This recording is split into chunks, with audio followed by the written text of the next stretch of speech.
Assalamualaikum warahmatullahi wabarakatuh. Perkenalkan, nama saya Hesti Majidatun Najihah, NIM 2010-310029, akan menjelaskan tentang media pembelajaran SKI.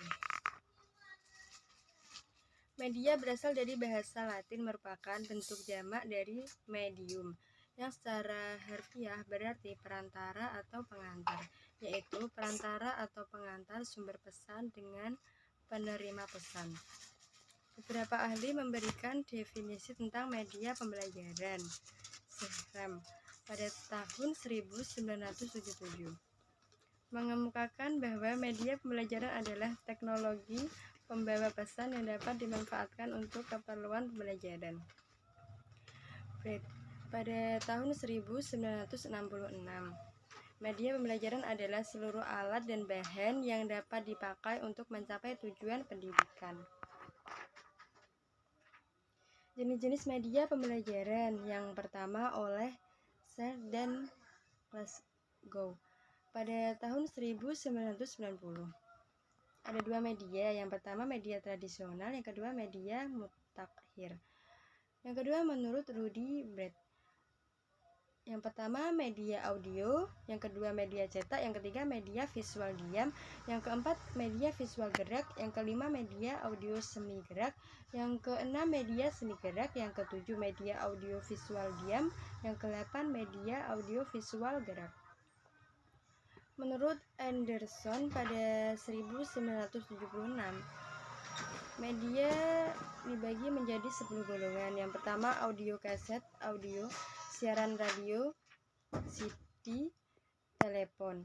Yang kedua cetak, yang ketiga audio cetak, kaset audio yang dilengkapi bahan tertulis. Yang keempat proyeksi visual diam, overhead transparansi atau OHT, film bingkai slide. Yang kelima proyeksi audio visual diam, film bingkai bersuara. Yang keenam visual gerak, film bisu. Yang ketujuh audio visual gerak, film gerak bersuara, video atau televisi. Yang kedelapan objek fisik benda nyata, model spesimen. Yang kesembilan manusia dan lingkungan, guru, pustakawan, laboran. Yang terakhir komputer, CAI, pembelajaran berbantuan komputer. Prinsip penggunaan media pembelajaran ada 5. Yang pertama, media yang akan digunakan oleh guru harus sesuai disadakan diarahkan untuk mencapai tujuan pembelajaran. Yang kedua, media yang akan digunakan harus sesuai dengan materi pembelajaran. Yang ketiga, media pembelajaran harus sesuai dengan minat, kebutuhan, dan kondisi siswa. Yang keempat, media yang akan digunakan harus memperhatikan efektivitas dan efisien. Yang kelima, media yang digunakan harus sesuai dengan kemampuan guru dalam mengoperasikannya. Fungsi media pembelajaran. Yang pertama, media pembelajaran dapat mengatasi keterbatasan pengalaman yang dimiliki oleh para peserta didik. Yang kedua, media pembelajaran dapat melampaui batas ruang kelas. Yang ketiga, media pembelajaran memungkinkan adanya interaksi langsung antara peserta didik dengan lingkungannya. Yang keempat, media penghasilan keseragaman pengamatan. Yang kelima, media dapat menanamkan konsep dasar yang benar, konkret, dan realistis.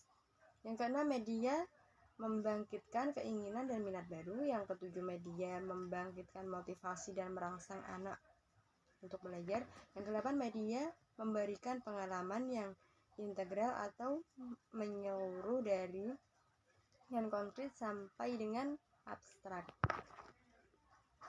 Langkah-langkah penyiapan media pembelajaran SKI yang ada 4. Yang pertama, pemilihan media harus disesuaikan dengan tujuan pembelajaran atau kompetensi yang ingin dicapai. Yang kedua, pemilihan media harus sesuai dengan ketepatgunaan. Dalam menggunakan media harus efektif dan efisien. Yang ketiga, pemilihan media harus disesuaikan dengan keadaan peserta didik. Yang keempat, pemilihan media harus disesuaikan dengan keadaan peserta didik. Prinsip penggunaan media pembelajaran ada 4. Yang pertama, strategi yang digunakan untuk materi yang membutuhkan waktu banyak yang tidak mungkin dijelaskan semua dalam kelas, dan untuk mengefektifkan waktu, maka siswa diberi tugas membaca teks yang telah ditentukan oleh guru dan siswa harus mengerjakan. Yang kedua, strategi ini memberikan kesempatan pada setiap peserta didik untuk bertindak sebagai seseorang pengajar terhadap peserta didik lain. Yang ketiga, merupakan model pembelajaran di mana pada prosesnya siswa dibagi ke dalam kelompok tersebut, kemudian saling bekerja sama untuk membuat resum atau rangkuman dengan masing-masing kelompok sudah saling mengenal satu sama lain. Yang keempat, dapat membantu peserta didik dalam berkonsentrasi, mengajukan pernyataan, dan menggugah diskusi. Strategi ini juga dapat memfokuskan perhatian secara mental, menimbulkan pernyataan, dan merangsang diskusi. Sekian penjelasan dari saya. Terima kasih. Wassalamualaikum warahmatullahi wabarakatuh.